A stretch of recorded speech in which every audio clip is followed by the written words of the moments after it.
And you can talk about fuzzy things like culture and better hiring. And yes, all those things matter. But really, at the end of the day, I've really got to have a complete process that really connects, what we do and an accountability structure that people actually are drawn to, not run away from. And the vast majority of people run away from accountability. Welcome to the Home Service Expert, where each week, Tommy chats with world-class entrepreneurs and experts in various fields like marketing, sales, hiring, and leadership to find out what's really behind their success in business. Now, your host, the Home Service Millionaire, Tommy Mello. Welcome back to the Home Service Expert. My name's Tommy Mello, and today I have Greg Crabtree. He's in financial management, entrepreneurship, and business accounting. He's the CEO of Crabtree, Rowe Berger. Been doing that since 1986. He's a board member of Quickparts and a global board member of Entrepreneurs Organization, which is EO. Very familiar with that. And he's involved in community service. He's been a council member for the Boys and Girls Club of America national area. And Greg, I'm really happy to have you on today. It sounds like you've been doing this longer than me, especially in the consulting space. Yeah, it took me a while to kind of get the focus and decide how we could deliver this, but certainly it's been an interesting path to get there. A couple of things on the background there. You mentioned being a board member of Quickparts. That company actually had a successful exit in 2010, so that was kind of interesting that I was not only a consultant to that business, but helped them through from formation to the exit. So a great story in their remark. And then global board member of Entrepreneurs Organization. I was on the global board from 06 to 09, still an active member. And the most recent thing I do for them is I chair an executive ed program at Horton Business School that we call EO at Horton, Connecting Operations and Finance. Nice. That's awesome. Yeah, that's great. We don't necessarily have a lot of people that go public, but one of the companies that I work pretty close with is Direct Energy, who owns Benjamin Franklin, who's a punctual plumber. They own a 1 Hour Air, and then they own Mr. Sparky, and it's a franchise, super successful. And the guys that actually formed that were really amazing. But it's the largest home service company in the world, and it's owned by a European electric company. Yeah. Well, and actually one of our clients is a Mr. Sparky franchise. And so we've worked with them and applied our principles to help them understand how to maximize profitability, how to scale, how to grow their team. And so it's a very, very powerful franchise. Yeah, I'm looking forward to sharing these things. So you've been doing this a long time, and you learned that it's not necessarily all about accounting, because sometimes for a guy like me and most business owners, well, I won't say most business owners, a lot of us don't actually love it. I've got an MBA and I had to take a lot of accounting and finance, but it wasn't my passion to go over balance statements and cash flow statements and income statements. But tell me a little bit about how you got started in the stuff. You told me you learned those 3 steps earlier. Yeah. I mean, really, for me, it was really kind of probably the turning point in my career. And it started actually, it's interesting you mentioned Quickparts. So the guy who founded Quickparts, Ron Hollis, he founded that company in Huntsville, Alabama, moved his business corporate office to Atlanta for a little better acquisition of talent at the time. And about a year into it, Ron calls me up and says, hey, I've run across this group called the Entrepreneurs Organization, and you ought to come check it out. And so I go to Atlanta, go to one meeting, sign up on the spot. And essentially, Entrepreneurs Organization is a peer-to-peer business network. But what's interesting is there's no solicitation allowed. Matter of fact, when you meet with your forum, which is a subset of your chapter, so there's 9 other people in my forum I meet with every month for 4 hours. I'm precluded by forum rules for doing business with them. And so I took the advantage of that and used that group to be my focus group. And because they were the perfect profile of who I wanted as a client. And essentially, they gave the accounting profession a 0 on the net promoter score because none of them would actually recommend their current accountant. It's not that they hated them. They just didn't really felt like they were a necessary evil. They just didn't do what they needed. What really fleshed out of that became the core of what we do today is, they said, first and foremost, we don't want the April 15th tax day surprise. And for many of your listeners, it's actually worse than that. It's an October 15th tax day surprise that they get told. And so we believe in ongoing tax management of telling you quarter to quarter, hey, of the profit that you made, here's how much tax you're going to owe eventually. Let's set that aside and don't use the IRS's money. They're not a good lender. Secondly, they said, well, what else? And they said, well, we don't like being billed by the hour. And so, matter of fact, I don't actually like paying anybody by the hour, for services either. And so essentially it had us develop a fixed price mindset. So everything we do in the firm now is fixed price except for outsourced bookkeeping, because that I can't control the scope of that. I'm essentially renting you a skill set per hour, but everything else in the firm is fixed price. And so what we learned in that concept that we teach to all of our clients who potentially bill hourly is if you bill by the hour, there's only two possibilities. I gave away my expertise or I charge for my ignorance. That's the only possibility. And so, hey, you really need to think about value. And especially in the home services industry, you got to look at that from a standpoint, what is the value that the customer is willing to pay for this level of service? And then I've got a hard target then to make my cost fit into that value. And so it really forces you to think clearly about the cost benefit relationship of that. And then the last piece, though, was the damning indictment of the accounting profession in my mind. They said, oh, by the way, you see hundreds of businesses, most intimate details. You got to have some idea what works and what doesn't. And they were absolutely right. Here as a profession, we're seeing the most intimate details of our clients' data, on a frequent basis. And yet we're thinking we're doing financial statements and tax returns when I have the most sensitive data that a Federal Reserve economist would kill for. I mean, because those guys are flying blind. I mean, I believe that we live in a very private company dominant GDP economy now, that the private companies are more dominant than the public. And the government economists have no insight into that data. I mean, they won't get tax returns for 2018 until at least somewhere around September or October. And they haven't even begun to study them. I've been studying 2018 economic data every month since January of 2018. And because of our practice, we're kind of a unique practice in that 85% of what we do is not in the city that we base out of in Huntsville, Alabama. So 85% of our clients are spread all over the U.S., Canada, and some international. And so our consultants, we get a pulse of the economy across a broad range of industries every month when we're talking to clients. And I will tell you, this is still a very vibrant economy, and there's been a lot of profit made, by businesses. And I will tell you that 90% of what the business media says is not correct, based on the data that we see. I mean, I got enough to do. I mean, I don't want to take up the platform of broadcasting, but it's one of the common things we have to help our clients understand, that don't listen to the media about what's going on in the economy, because that's not really truthful. Yeah, it seems like they're just going after old flushed out. It's not flushed out data, so it's taking some time to get through. Well, it's old thinking. I mean, 10 years ago, public companies probably still were at least 50% of the GDP source, but I think it's probably closer to 30% or less now. There's not been any significant companies go public in the last 8 or 10 years, just because of the heaviness of regulations and Sarbanes-Oxley and all those kind of things. And there's an extremely vibrant private equity market, especially, I mean, you look at, home services, there's a lot of private equity money chasing, large franchisees in the home services industry, because the term I have for home services, I call them the necessaries. I mean, this is the stuff that's always going to be there. AI isn't going to replace the guy to come mow your grass for a long, long time. I got news for you. I mean, they might think that they can put a robot out there to mow your grass, but it still takes humans right now.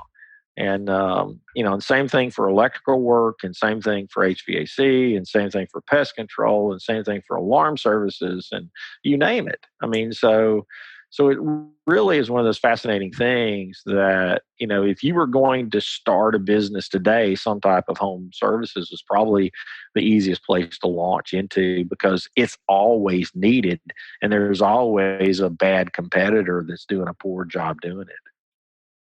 Yeah, I agree. I will say, though, over the next 5 to 10 years, it's not a computer going to take over, but the computer, just like what it did to the taxi service, is going to tell you, I've got a broken garage door spring, and it's going to make it instead of these platforms like Facebook, Amazon, Google, and they're all very close right now. Amazon Home Services just came back out this last year, and they're going to know exactly the customer satisfaction rate. They're going to know how long you take to do the job and who's the closest one, because time is the biggest resource right now. Right. It's becoming a commodity. So as far as giving a customer exceptional service and charging for it, that is, I don't want to say it's going away, but it will start to fade here over the next 10 years. And I think over the next 3 specifically. So I will tell you, I take a different viewpoint than that. And the reason being is kind of being on the ground with some of these things. So one, Amazon says a lot of great things. I'm not so convinced that they know what they're talking about.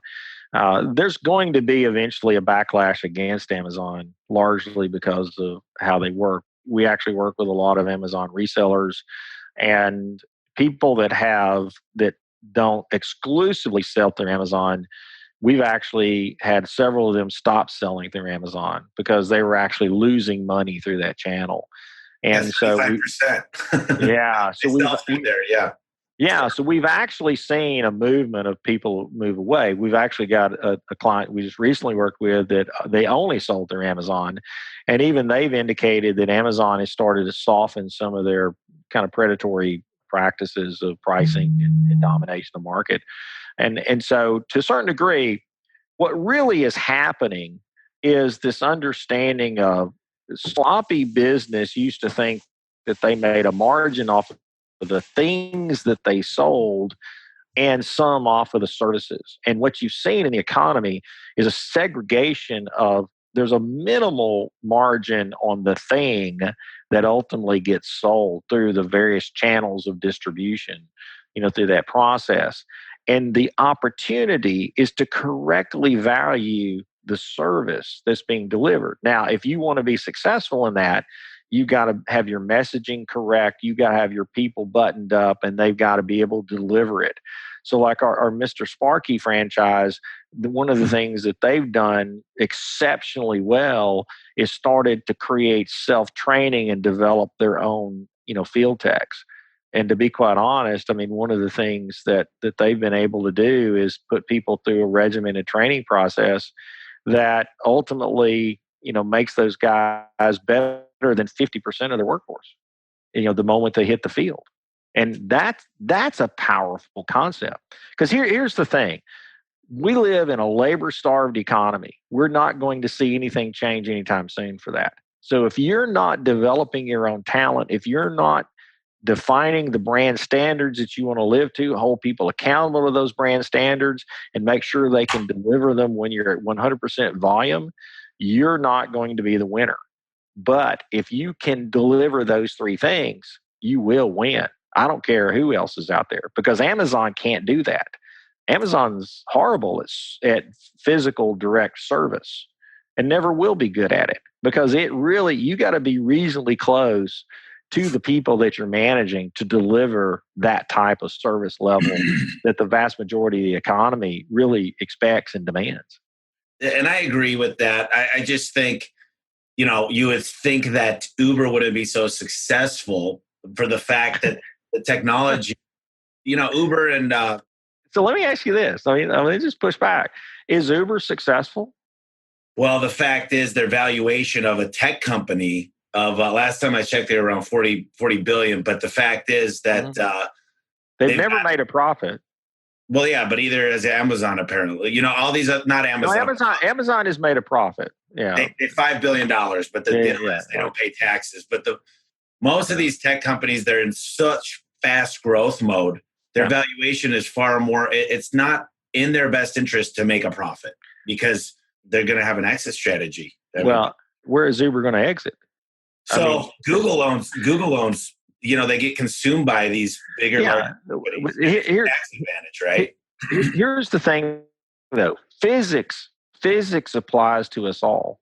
And there's a physics to finance. And so one of the things I'm working on my next book right now, and in my original book, I hypothesized that businesses need to be 10% was the new break even, 15% was great profitability, but that only applied to about 70% of the business models out there. That there was always some that had to be a different number, and so as I continued to research the data, I really found the 100% correct connection between how do you set your profit target. And essentially, it's based on your return on invested capital. And so, based on the capital input that a business requires, tells you how much profit you've got to run out of that business. Because if it fails to return on investment, it will eventually implode. And I don't care if you're Uber or anybody else. I mean, Amazon had to eventually start making a profit. And so did Facebook. I mean, when you look at it. Yeah, but look at how they chose to make a profit and how that may turn back against them. And so Amazon is feeling this revolt from their resellers because their resellers actually can't survive based on the fees that Amazon retail is charging. And so now, granted, Amazon has this backstop called AWS, that their web servers that they actually make an obscene amount of profit on. And so to a certain degree, I mean, these are the laws of the big. And so none of us listening to this call is going to create the next Amazon more than likely. I mean, if they do, then hats off to them. But, those are Amazons and the Googles and the Apples and the Microsofts are once in a generation, kind of companies. The vast majority of us live in the real world and we have to live with these things. But there's a basic level of physics that applies to all of those businesses. There's a certain amount of capital input that you need to have to make whatever business you choose. You have to have a minimum 50% return, to make that viable. So we talk about EBITDA all the time on the show here, and we talk about you're not in business. The biggest misconception that a lot of times the guests on the podcast hear me say is a lot of times you'll meet a landscaper or a gutter guy, and they'll say, "Yeah, my business made $150,000 last year," and I go, "Okay, what did you make?" And they go, "I told you $150,000," and I said, "No. That's what I got to pay you to do your job and run the business. So if you sell the business, I'm paying 80 to 100 grand to get your replacement. So your business actually made 50. Right. And what I'm curious to know from you, and I know it varies and it depends if you're B2B or B2C, because B2B is in my opinion, it's not the place to be when I got to go for a builder that wants to pay me in 188 days. And if the plumber messes up, I don't get paid for the garage door. Right. But that's just, it's survival of the cheapest when you're working with builders. But in your opinion, based on the average home service business, do you think that 15 to 20% is realistic on a profit margin? Yes. But here's the way I would tell you to specifically know it is so it goes back to, as I said, so think of it like this. One of the things that we've not done a good job of in business is teach the understanding of capital formation. So everybody who starts one of these businesses, you typically you take $2 bills and start rubbing together to get a third and a fourth. And really, it's like you said, the typical business starts with maybe a little bit of life savings to get going, and you start doing the work and you're making less than a market wage. You got sweat equity, you got a little bit of cash. And then as soon as you start making a profit, you leave that profit in there to start rolling it and getting faster and faster. But here's really the scientific way of looking at it. Essentially, there's 4 types of capital that every startup and every existing business has to deal with. The first one is I call trade capital. So that's essentially accounts receivable plus inventory minus accounts payable, vendor support, and minus deferred revenue. And so this was the big ahas, because trade capital is slightly different than what you learned in accounting class about working capital. Trade capital is a subset of working capital, and all I've done is extract the cash component out of it and extract the line of credit component. Because it's really that trade capital signature that tells you whether or not you can scale a business rapidly. And what we're finding is, especially in a home services environment, if I get paid upon service delivery, I am lowering the capital requirement then of what cash I got to put in and fund the business.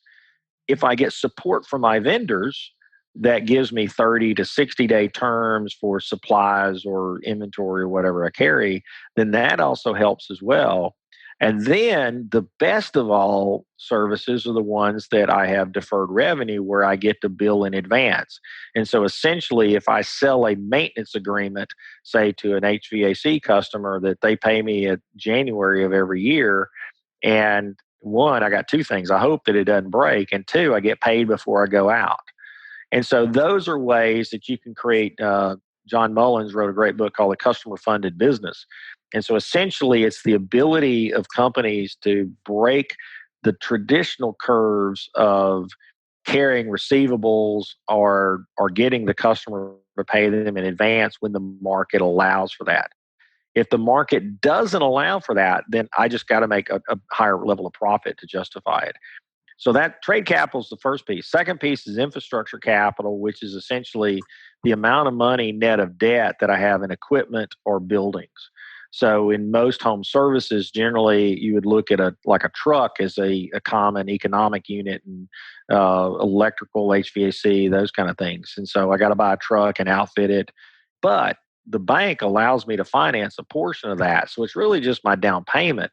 That's my capital requirement there. And the note payment itself, from a functional accounting standpoint, is just an operating expense in reality. By the time the accountant's finished with grossing it up for fixed assets and fractionalizing the note payment between principal and interest, and you take depreciation, the net of all of those entries is exactly the same as just expensing the note payment.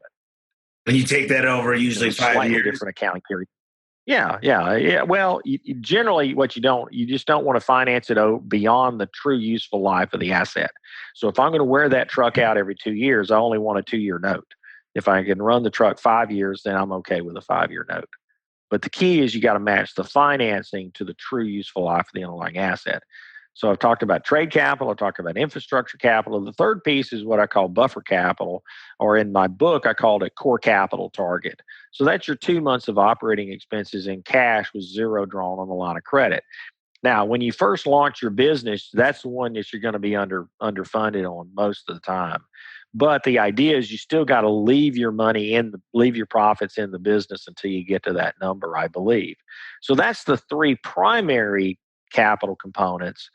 And then the fourth one is, I call it the magic pixie dust of business growth. And we call that launch capital. So launch capital is, in the beginning of a business, it's the operating losses that I have to fund until I break even. So that's pretty easy for people to understand.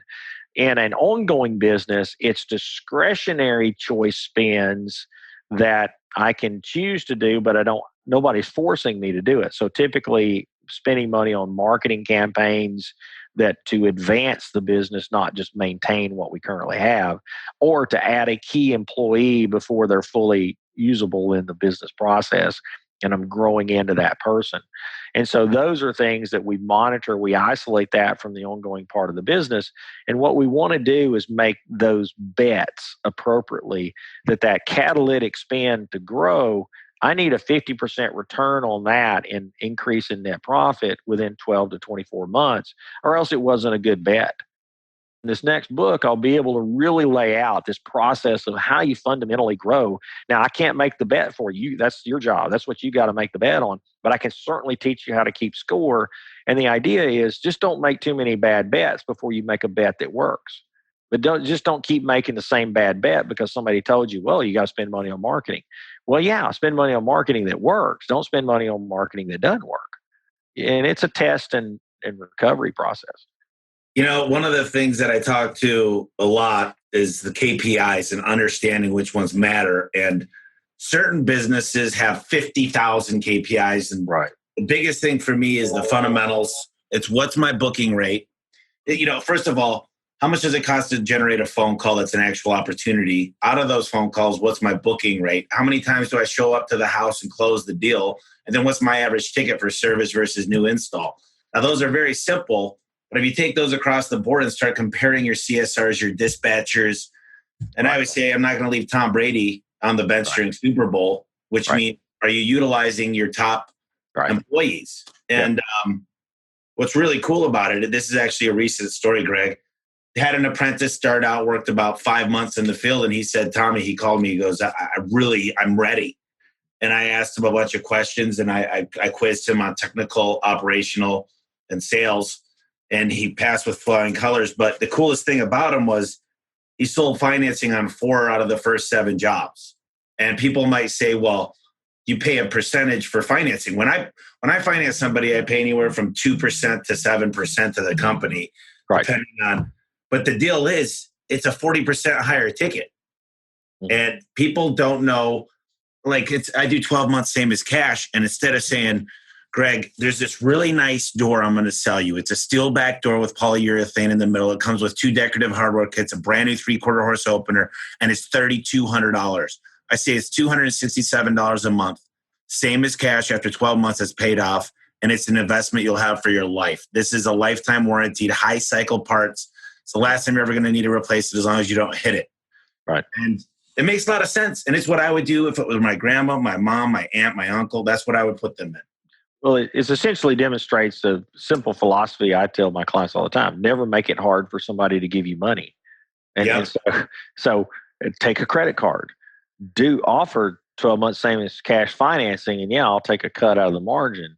And what people always say is, well, but I'm giving up margin. It says, well, but that's a sale that you wouldn't have gotten. And 2, I would just look at it this way. I would just price it as if I would make my profit margin target as if everybody took the worst case scenario on financing cost. And then every time somebody doesn't do that, or they pay cash or they pay up front, and that I'm just that much ahead. But that's a common principle that we see that people really struggle with. Oh, I don't want to take credit card. Well, you just shrunk the available customer pool dramatically of people you can do business with. And if you don't offer 12 months for big ticket items like that, if you don't offer that type of financing process, you just shrunk the available pool of people. One of the things we learned from working in the dentist industry is if you don't have accessibility to a financing plan for either cosmetic, root canal, or crowns, you're going to fail in 2 ways. 1, your practice is not going to be profitable. And then 2, you're actually not going to provide access to the public who can afford to pay for that item and really need to pay for it for their dental health, but they just don't have the means to stroke the check right then. You're not selling them something that they don't need or can't appreciate or don't value. Now, it's different if you're doing that and selling a marginally valued product. That's different, but that's not who we're talking about here. So, all of those things really matter. But I will tell you this, what I've come to the belief is the number one unequivocal way that we set profit targets for a business is based on your return on invested capital. Now, that's a little more higher finance concept that fortunately hopefully I'll get the next book out by the end of this year. I'm about 1/4 of the way writing done now, and hopefully I'll have the draft by early summer and then go through editing and all that. But I think this really nails it because we've applied this principle to every business we work with, regardless of industry. And in North America, there's not a business that we've had that have failed the 50% return minimum standard. And most of them average 75 to 100% return. So, Tommy, here's the question I want to ask you.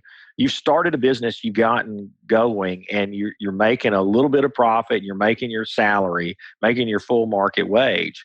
If I told you that if you left those profits in the business and used it to grow your business, it would be the equivalent of having 100% CD. So if you had $100,000, would you be interested in 100% interest on that for 1 year? Absolutely. Leave the money in, let it work for you, right? That's right. And then the point is, so you invest, and a year from now I come back and say, Tommy, here's your principal back of 100. Here's your 100 in interest. Oh, by the way, the IRS can view that interest as taxable income, so they want to take they and the state take about 40 to 50% depending on what state you're in. And so let's say you got 140,000 now. I mean, you got 160,000 after tax. Would you like to do it again? And the answer unequivocally should be yes. And so the idea is you keep reinvesting the profits back into the business, because the message that I want to get out to your audience today is if you're running a profitable business that is meeting these standards, you've got a 75 to 100% CD in your hands, and you need to not starve that business from the cash that it needs to be healthy and strong. Now, there's going to be a point that putting another dollar towards it doesn't gain you anything. And so there's a point that the market says, I've got enough. And so if you're, say, a Mr. Sparky franchise, maybe you've really saturated all of the marketplace that you're serving. Or if you're a 1 hour heating and air company, you saturated all the market. The next percentage of share just isn't worth the cost to go get. Sometimes the bank comes back to you and says, hey, Tommy, I know you've been reinvesting and we got you up to about $1 million of 100% CDs. Glad to let you keep those. The next 100,000 you put in, it's going to be at 3%. Yeah, it's a diminishing returns at that point. Yeah. There's going to be a point that it hits the wall. And so once you get to that full capitalization point, this is kind of the magic number that our study has shown, is once you get fully capitalized and you've kind of achieved your market position, you're able to then turn that business into what we call a harvest to premium sale business. And the reason why we say it that way is because, one, you're in an industry that there is a lot of private equity money chasing right now. So that's something your listeners need to understand. Secondly, a business that really is messy and hard to deal with, we call that a run to harvest business. I can probably be profitable, but nobody's going to pay me a premium for it. So get your salary, make as much money as you can, but probably you need to be diversifying those profits into something else, because throwing more money back into it probably is not going to grow it once it gets to its mature stage. In a business that like you're talking about, we call it a harvest to premium sale, is that I'm mature. And so I can now take the profits out of the business and run what we call the 40-30-30 play. So 40% is held back for taxes, 30% is retained in the business for growth, and 30% is distributed. So that means that I can distribute up to 30% a year of profitability, and still the business can continue to grow at probably a 10 to 15% rate easily from that 30% retention. But you got to get to full capitalization first. And where most businesses fail is they never are patient enough to get to full capitalization before they try to run the 40-30-30 play. Now, what happens is in most of your businesses, if you really run a home services business correctly, I actually don't need any cash to grow. I just need good execution, because I'm not carrying receivables. I'm getting paid upon service. And so I might even get some payment in advance. And so I have an infinite ability to scale without burning cash. I just make more money. And really only a launch capital spend of where maybe I launch a new truck and I got to get that guy spun up and out servicing, or I seed a new territory and I got to go spend some money to launch that. I mean, that might be the only cash you might burn, but eventually it's got to get up to its standard run rate. And so essentially, you've got really this business that you can harvest. But when we say harvest to premium, that means that the numbers we're seeing is I haven't had a client sell for less than 10 times EBITDA in the last 2 to 3 years. So 10 times in the home service space at what revenue though? Anything 5 million and above. I mean, that's some big numbers. Well, but there's people that do that in those numbers that we have as clients. So, I mean, it's doable. And even to a certain degree. Now, there's some that even, if you have a really solid territory, you might could even get that in the 2 to 3 million range. You might be closer to 7. But realistically, so one of the things that's in the next book is I do this replacement return calculation. And so the idea is, we've tried to give our clients a clear mathematical formula to understand, when do I sell and when do I keep? And it's a real simple process. Essentially, you just look at whatever you get offered to sell, you take the net after-tax proceeds of what I'm going to get after tax and say, well, based on the profit that I normally generate, not my salary, just the profit, relative to that net after-tax proceeds, if that replacement return that I got to take those proceeds and invest them in, if that replacement return is 15% or lower, I probably have a really good deal and I'll look at selling. If the replacement return is above 15%, you tell me where you're going to go put that money to work to make greater than 15% a year. That's where I got to get those guys to come back to the table and say, not worth it for me to sell. You got any more money? And really, as it's empowered our clients to say no, guess what? The demand to buy businesses right now is at an all-time high. And they have moved significantly further down the value chain of how big the business is they're trying to buy. I mean, I've never seen it like this in my lifetime, and I've been practicing a long time. And I don't think it's going to change anytime soon because there's just a lot of cash out there that purchase money. Somebody can go purchase a business and they're willing to live with a 10 to 15% return on their investment as they buy it. And then they think they can double it or triple it in their hands instead of in your hands. And that's why so if somebody pays a 10 times EBITDA, they're inherently buying a business at a 10% return on invested capital if it continues to run the same way that they bought it. And so to them, it's not a horrible number, but it's not a great number. But if they double it, the capital input to double it is a fraction of what they paid for it. And so now they're up to 20% return. And then if they double it again, they're up to 40% return. So that's the reason why private equity is cobbling together these service areas of businesses that, I mean, I think you got to look at, there's certain businesses, if you have a lot of low end labor that's difficult to manage, those businesses aren't getting premiums because money, this is a phrase that I'm using a lot. Money chase is easy. Entrepreneurs overcome hard. And so money's going to look at the structure of a business and say, if you haven't figured out a way to make this easy, then we're not interested in investing in you or buying you. And so that's really kind of the key that your listeners, could really benefit from is the more that you have solid, repeatable processes and consistency and ability to hire, train, and deploy labor, those are critical things to get premium valuations. Even if you don't get a premium valuation, you still run an incredible business and harvest the profits and build significant wealth just from that. Yeah, it's incredible. I mean, yeah, and I agree. Manuals, org chart, depth chart, having a CRM, that's the foundation. Having the same truck in every one area. So if I switch trucks with a technician, it's the same exact truck. Right now, we just got our vendor to take over our entire inventory for 12 states. They're going to start doing everything. So it's those are things. And then, like I said before, is I got rid of Home Depot. And people are like, man, people fight for Home Depot. Well, it's the bottom feeders fighting for the Home Depot because not profitable. I mean, it could be if you're like a 3-man show, but go back to the opportunity cost, Right, exactly. Well, I mean, we had a landscaping client in the Midwest that they were working with us in sprinkler systems. And their hope was that, after the development was finished, that they would get the ongoing service for those customers. You know what the problem is when somebody moves into a house, one of the things that they don't feel like they need to spend money on is a maintenance agreement for their irrigation system because it's a brand new system.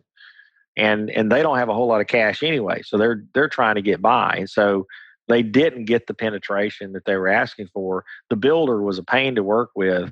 And basically they were getting half the margin on those contracts that they would have gotten from their standard service. And they had their best people working on it. And I said, listen, guys, it's time to cut them off. I don't care if they're $400,000 of revenue. Their margin sucks. So get rid of them. As soon as they turned them off, the builder was just astonished. It's like, what? It's like, yeah, sorry. And they haven't missed them. I mean, their revenue went down, but their margin went up.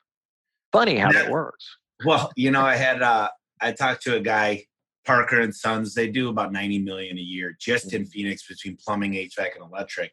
Yeah. And I asked Josh Kelly, who's an amazing guy. He owns another company called Review Kangaroo. But anyway, he said, I said, what's the biggest mistake? And he said, Tommy, I think me and you have talked about this. We were in Hawaii one year.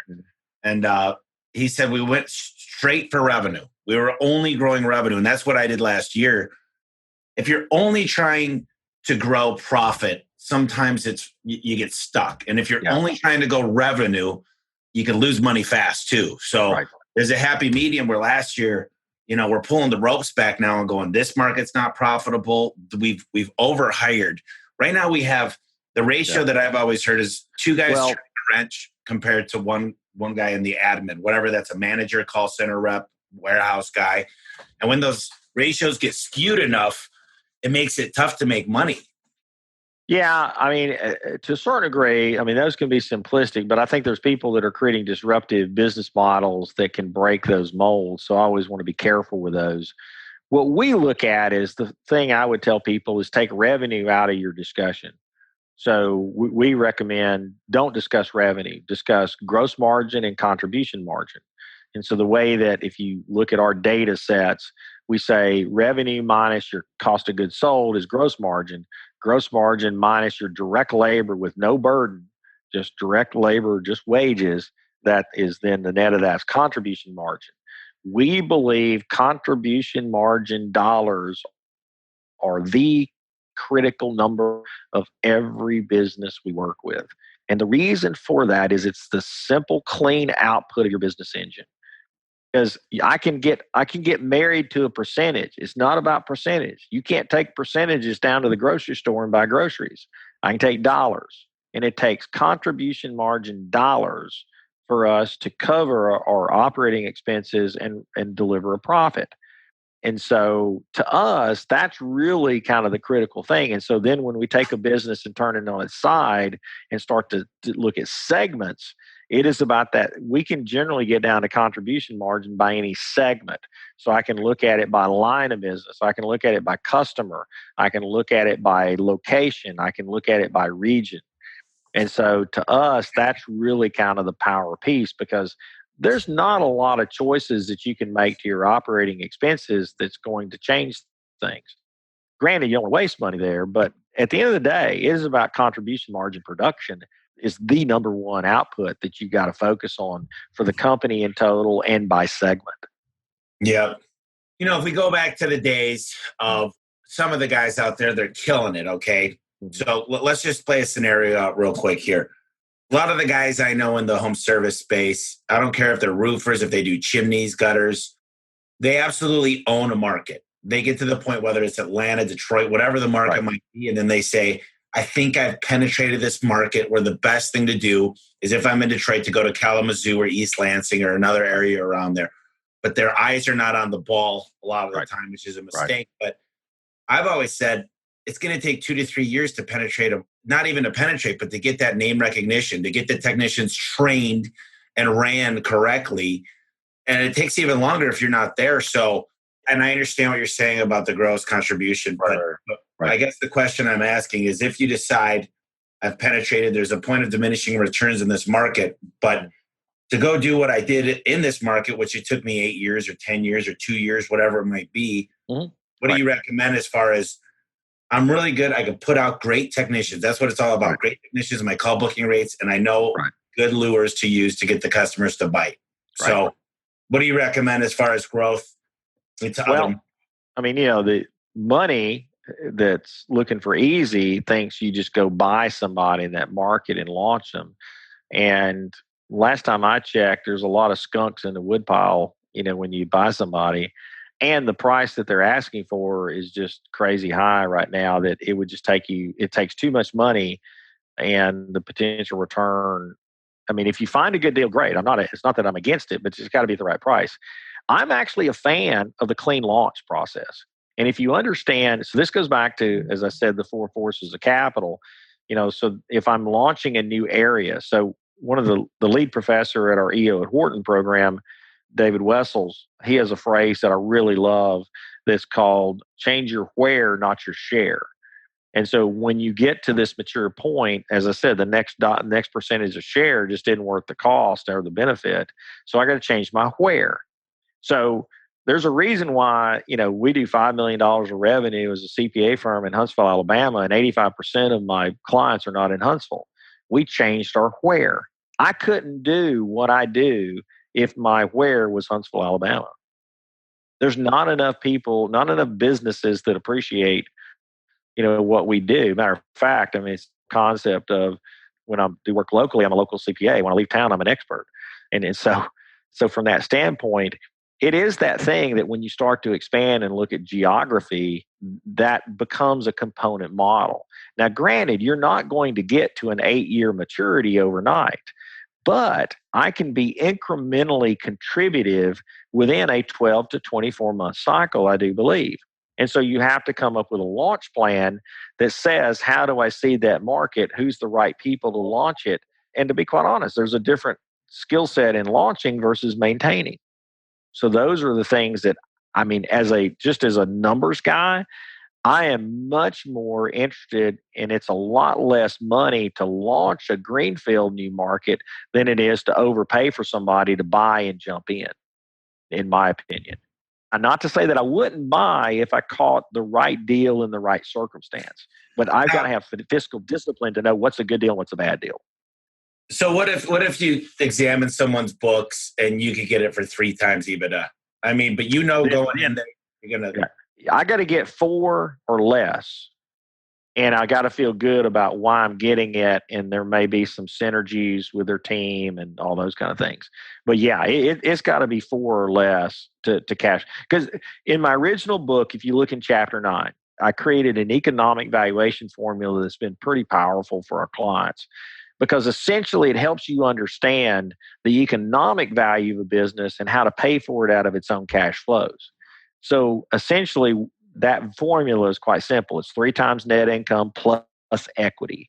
So it's a capital component and an earnings component. And you can't, when you look at values of businesses, you cannot separate the capital component from the earnings component. They must go together, because some businesses require more capital, some require a lot less. And so that's a critical piece. But if I can get something for less than that economic value and it pay for itself in 5 to 7 years, I'd consider it, because especially if I know that I can improve it. But the key is I would never buy it unless I feel like I can do better with it than the hands of the people that I bought it from. And that's the part that you got to be really disciplined to be committed to. Blended method for calculating economic value. I just pulled it off my shelf here. Simple numbers, Great talk, big profits. Yeah. That chapter 9 we use it to value buy-sell agreements. We use it to buy stock buy-ins from employees. We use it for phantom stock plan valuations. It's been because essentially it controls the calculation, because it has to meet cash flow requirements in the process. Yeah, that's really interesting. I love talks like this because, blue collar industries, we're not really blue collar. We get labeled as like this. Yeah, we're not going to go do an IPO tomorrow. Don't get me wrong. But at the same time, I've heard about private equity and capital venture money coming in like crazy. Mm-hmm. And absolutely, I got a buddy that just got offered $75 million for his company, and he didn't take it because he's at 20%. He's a $50 million company. Yeah, but he's growing. If you look at what he was last year, a 25% increase. And if he continues to do that, hope for the best, plan for the worst, because you don't know what's going to happen. So it goes back to your earlier statement about Amazon. There's a reason why Amazon is interested in the home services market. They're not idiots. They do some things that makes my head scratch, because I think they've fallen in love. They live in an ether world called other people's money. It's how they survive. So we got to understand that we can't play under those terms, because we don't have other people's money. But there's a reason why they're interested in that market, because there is margin to be gained. But I think it is the understanding that there's certain things. So Amazon can dominate the book selling market because it's a thing. There's not an absolutely necessary human interaction required. Last time I checked, if I need electrical service and I need HVAC service, there's a human that I got to interface with. And so even if Amazon is the selling party, there's a business. I mean, a good example. So like Lowe's, twice in my old house and in a house that one of my sons bought, we had to have the front door replaced. And so, so we bought the door from Lowe's, and we said, we'll just let them install it. And the same guy showed up both times, and it's, a contractor that 100% of their business is installing stuff like that for Lowe's. And it was, being a business nerd, I'm standing there while they're installing the door. I'm talking to them about their business. And it's like, hey, they're running a great contracting business. And so they're really the person I'm interfacing with. Who cares that I bought it through Lowe's? The reason why I bought the second door from them wasn't because of Lowe's. It was because I was so impressed with the guys who installed it. And so they actually did more to connect me to the customer relationship than the brand Lowe's. To me, Lowe's and Home Depot are, that's just a big box. They don't know me from Adam's house cat. Yeah. But there again, when you can connect to that person delivering the service, those are relationship buildings and those kind of things. So I really think, your audience is in the hotbed of profit potential, and there's always somebody you can outcompete because they get sloppy, they get lazy, they don't mind the store, and they don't train their people correctly. And I've just always believed, if you want to find the gold in business, find the necessaries and then just go out compete the people who are underserving their customers. Yeah, and I'll tell you, the one thing that I've woken up to, Greg, recently is we do a really good job of marketing. People come to us. The phone rings all the time. Whereas one of my buddies owns a pretty good solar company, and they do some energy audit stuff, but he goes out and gets it. Not that he doesn't have a good line reputation in that, but he goes out, they door knock, they do an outbound call center with 10 agents, Yep. and they create this out of thin air. And one thing that I actually looked at the other day, I had a buddy send me this triangle, right? It's like it almost looks like a food hierarchy. You know what I'm talking about? Yeah, absolutely. Yeah. So interestingly enough, I'm pulling it up right now. When you look at what these people are going for, only here it is right here. So it's called the marketplace pyramid. 3% are buying now. 6 to 7% are open to buying now. 30% are not thinking about it. 30% don't think they're interested, and 30% know they're not interested. So the point being is hitting people lower on this pyramid and getting them interested, because if you only got 3% that are actively looking for your service and you're fighting everybody on it, how can you get into that other 30%? Where the 30%, they're not really thinking about it, but they, and that's what he does. That's one thing that he's going after 30%, and a lot of us are going after 3%. Yeah. Well, there's one guy. Are you familiar with Barrett Erskine? Have you ever heard of him? He had a company called Happy Lawns. No, I'm not familiar with him, but I'm writing his name down. What's his name? Barrett Erskine. Barrett Erskine. Yeah, he's a marketing genius. He's got a great life story, and he'd be a great one for your audience to listen to, because he tells a story. He really got super focused on the marketing side of things and just blew up his lawn business. And then he promptly lost half of the customers he won because he failed to deliver on operations. He's one of our EO members that he does a lot of exec ed stuff too, and great guy to connect with. But from his standpoint, I would always say it's real easy. Number one is I'm just a fan of let's make sure we take care of the customers that we've got, or else somebody else will take care of them. So you got to be careful there. You can get so focused on winning the next customer that you forget to serve the ones that you've committed to. And that's where I truly believe that in terms of marketing power and brand and those things in your marketplace, you just got to be top shelf. And really, the one thing I'll leave you with, I just recently got turned on to this group in Kingsport, Tennessee called PALS Sudden Service, PALS Sudden Service. It's a drive-through hamburger chain, but they're a Malcolm Baldrige Award winner, and they've got 29 locations, so it's a regional chain. And they have a business excellence institute called palsbei.com. Listeners can go look at it. But I'm telling you, this is the most fascinating business I've ever seen in my life. And I've seen a lot of businesses. But these guys deliver on a brand standard and accountability standard that's second to none that I believed. And it's kind of like their mantra is 100% to brand standard, 100% of the time at 100% volume. And that's kind of what I've started talking about to our team about is I realized after going through their 2-day class that I had done an awful job of defining our brand standard in a definable way that there was no ambiguity. And then once you define the brand standard, I got a means to hold people accountable to it. And what these guys accomplished is incredible. I mean, they've got like it's just a drive-through, no indoor seating. And their business model is just incredible in terms of how each location is run. And 90% of their workforce is 16 to 18 years old, which is not exactly the prime employment group, that any of us are looking for, but they deliver extraordinary results. They have one customer complaint in every 3,500 transactions. I have one complaint in every 10 transactions with the national brands. And so, it's just off the chart in terms of if somebody wants to really look at operational excellence and really, as I call it, your listeners, I'll leave this with them.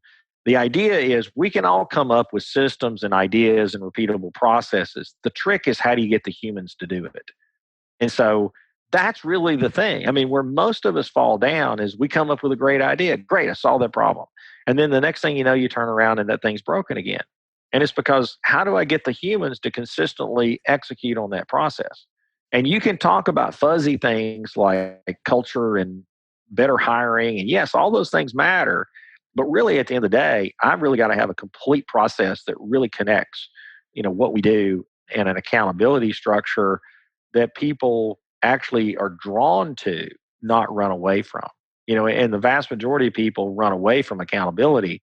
And there's actually a way that you can structure accountability. And this is what I think is phenomenal. What PALS has done is created an accountability structure that people that gravitate to rather than are repelled by. So it's pretty incredible. What's funny is 2019, my whole slogan this year is all about accountability. And I always say when human behavior is measured, human behavior increases and improves. And I'm looking here, I've got this carbon copy. One of my coaches, his name's Al Levy, consultants, and he said, when we have a problem with somebody, and, because one of the first thing that one of my managers said was, we teach these guys how to do it. We teach these gals, we go over it with them. We show them exactly what needs to be done. We created a manual for them and they still don't follow it. And he said, well, do you have them show you? Do you have them sign off saying they acknowledge the fact? Do you hold them accountable? And do they sign off? Literally, when they sign off, the one thing we got, Greg, is we've got, when we had them sign off when they got something new, that they knew exactly how to do it and they showed us. Yeah. Behavior increased dramatically. And I don't like the word behavior, but just overall results increased. Yeah. So I will tease your listeners. I won't tell them how PALS does it, but they need to go check it out because they actually take it one step further. They do what the step you just described, but they take it plan. No, they do not do anything special with compensation. Oh, interesting. For the team. They have an incentive program for the managers, but other than the store manager, everybody's paid the same wage that the national brands pay. And so it's not compensation. And I am a firm believer that money is not the motivator. It is just the back end rewarder of reinforces, but it is not the thing that causes a person to act differently in 99% of the cases. It really is one of those things that they just got a process, like I said, that's second to none of any business I've interacted with. And like I said, I've been inside the guts of a lot of businesses and seen the real thing. Is pretty amazing. But it is that thing that I think there are these exceptional businesses, and certainly people like yourself. These are powerful ideas that your listening audience gets to hear real stuff and not just the fluff that made a great headline. Let's talk about the successes and the failures, and let's learn from them, and let's just try not to repeat the bad mistakes over and over again. So what is it that PALS? You said you were going to give us a teaser. Well, that's the tease is you got to go check it out.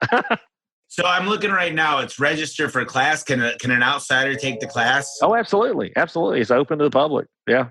It's a 2-day class. It's the best 2 days of business education I think I've had in my lifetime. It's that powerful, huh? It's that powerful. And everybody I've sent there. So I've had 4 of my other staff go, and everybody came back and said the same thing. I've had probably 4 or 5 clients go, and they've all said the same thing as well.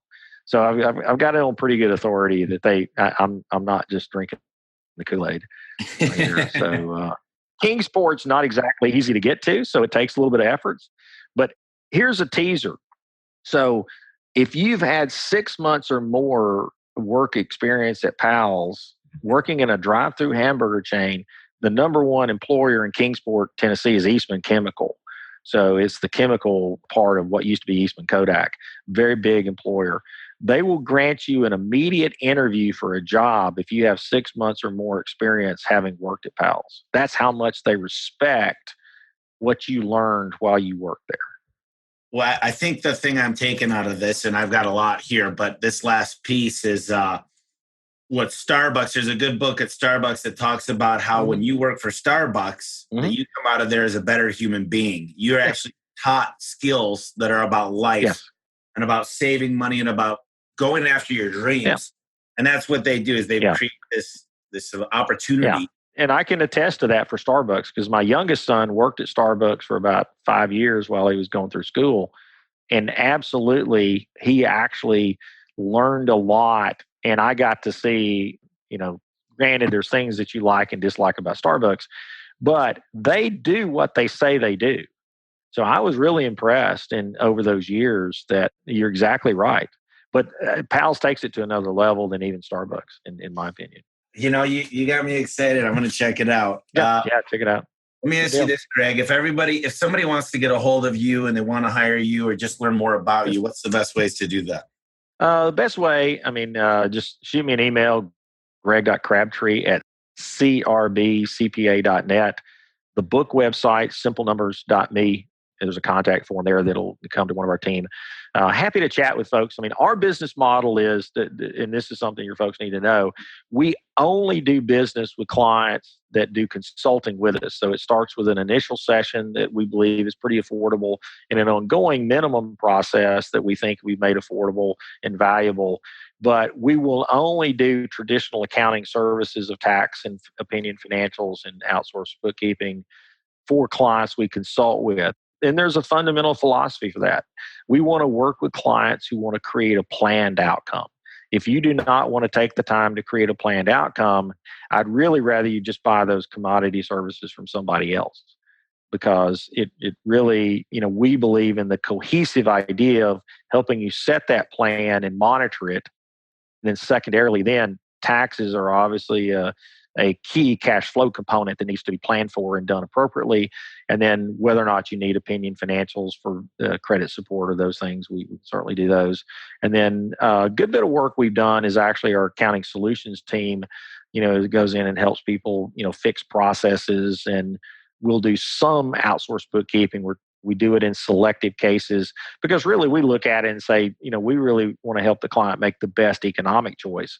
And so if they really need to be doing it themselves instead of us, we'll push them that way. Because there's a point that a lot of people like to just push it off on us and said, no, that's not going to be the best outcome. So we practice a little differently. It's not about what we can sell you. It's about let's do what adds value for you. Yeah, that sounds great. I'm super impressed. You're definitely a wealth of knowledge.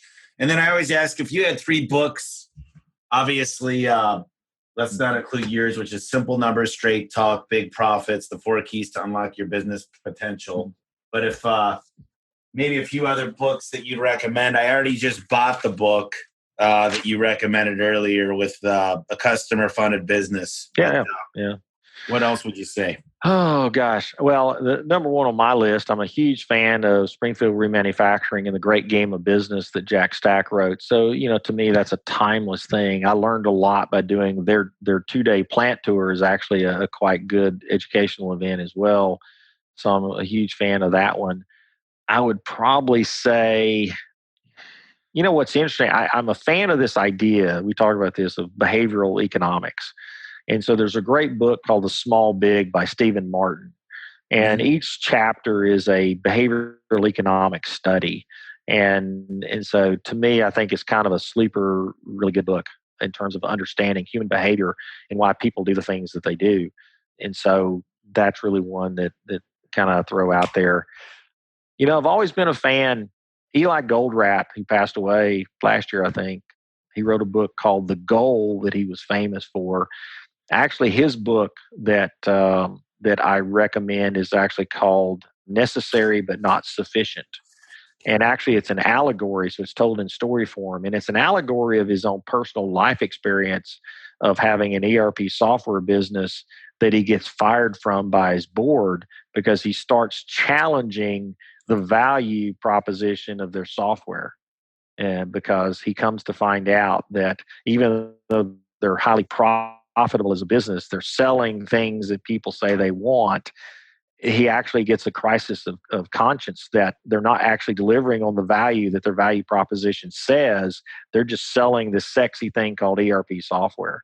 And I just love that concept. It's something may be necessary, but it's not sufficient for the goal, that you're trying to achieve. And so I always thought that was a really kind of an interesting book.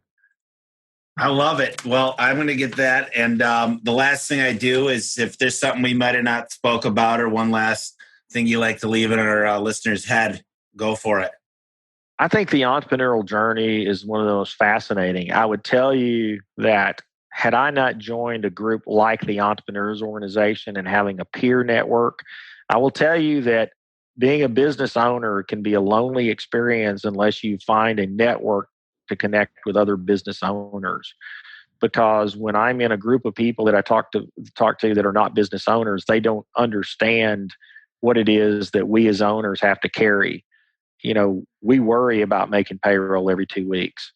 I always kind of joke, you're not an entrepreneur unless you put payroll on a credit card, which I've done. And you try to live to not have to do that ever again. And so the idea is, I would encourage your listeners that own businesses, go find you a peer network, whether it's EO or whether it's YPO or Vistage, or there's thousands of them all over the country. Most local chambers of commerce has some peer groups. Maybe start there. You need a support group that understands the pressures, because not everybody you interface with in your social life understands what you're going through. And I would really encourage, it's well worth the investment. I have gotten the return many, many, many times over what I invested in my EO membership over the years. I mean, my life would be dramatically different had I not done that. Yep. I'm a big part of a few different things, like the Young Entrepreneur Council, things like that. Yeah, absolutely. Just meeting people, discussing with them. And it's not about, sometimes I say it's not about what you know, it's who you know. And a lot of doors get opened by just going out there and asking people questions. Because, for me, one thing that I've realized, Greg, is I've made a lot of mistakes, but I just try not to make the same mistakes twice. Yeah. And learning from other people's mistakes and actually listen to them. And this podcast is what this is all about. I love hearing about not necessarily mistakes, but just people that went through it and they got out of it. They learned from it and they were successful afterwards. But I got to tell you, I know we had some technical difficulties, but I really appreciate your time today. And you're welcome. Yeah. Glad to do it, and hope your listeners enjoy it, and wish them much success. All right. Thank you so much. I appreciate it. Hey guys, I really appreciate you tuning into the podcast. I wanted to let you know that my book is available right now on Amazon. It's called The Home Service Millionaire. That's homeservicemillionaire.com. Just go to the website. It'll show you exactly where and how to buy the book. I poured 2 years of knowledge into this book, and I had 12 contributors. Everybody from the COO at Home Advisor to the CEO of Valpak, and of course, Ara, the CEO of Service Titan. It tells you how to have the right mindset and become a millionaire and think like a millionaire. It goes into exactly how to turn on lead generation. Have those phones ringing off the hook for the customers that you want to be calling, where you can make money and get great reviews. It also goes into simple things like how to attract A players.